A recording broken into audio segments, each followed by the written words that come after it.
遇到了变态。点击 CC 开启字幕。周日下午，楚楚和玲玲约好一起逛街。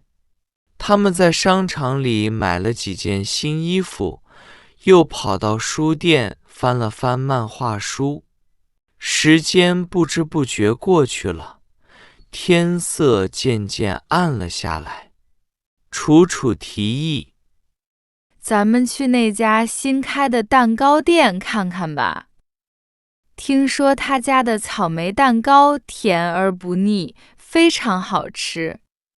玲玲拎着大包小包，气喘吁吁地喊：哎呦，楚楚你慢点，逛了一下午，我的腿都快断了。楚楚回头笑着说：谁让你不跟我去打网球？运动一下多爽。玲玲说：得了吧，我可跑不动，我还是老老实实在家练瑜伽算了。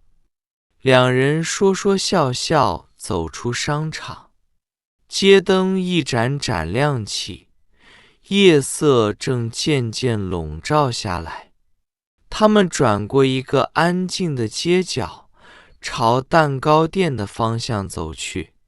忽然，一个男人从暗处窜出来，猛地掀起衣服，露出了隐私部位，脸上挂着古怪恶心的笑。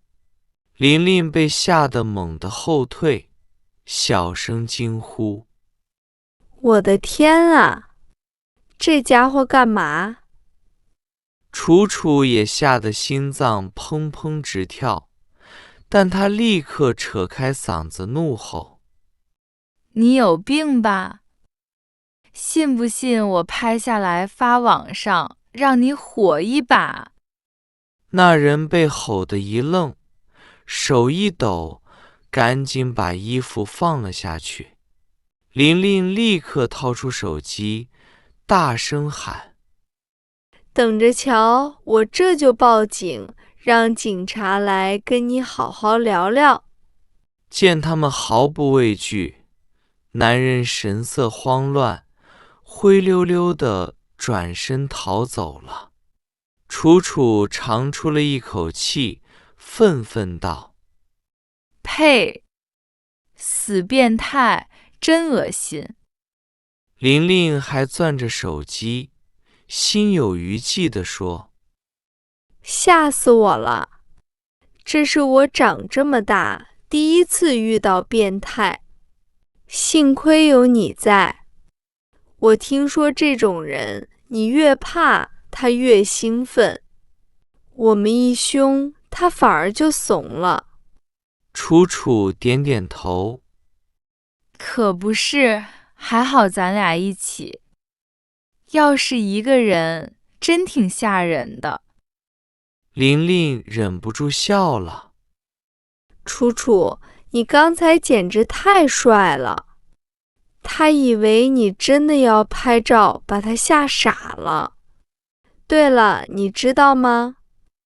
我之前看过一篇文章，说这种人其实有病，得治。楚楚笑着说：就是病得还不轻。走吧，咱们买蛋糕去，庆祝我们联手击退了变态。到了蛋糕店，玲玲挑了一块草莓蛋糕，楚楚选了巧克力慕斯。他们并肩坐在窗边，看着街上来来往往的人群，心里慢慢放松了下来。楚楚咬下一口蛋糕，哇，这也太好吃了！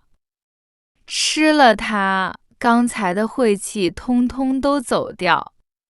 玲玲舔掉嘴角的奶油，笑着说：没错，以后一定都是好运气。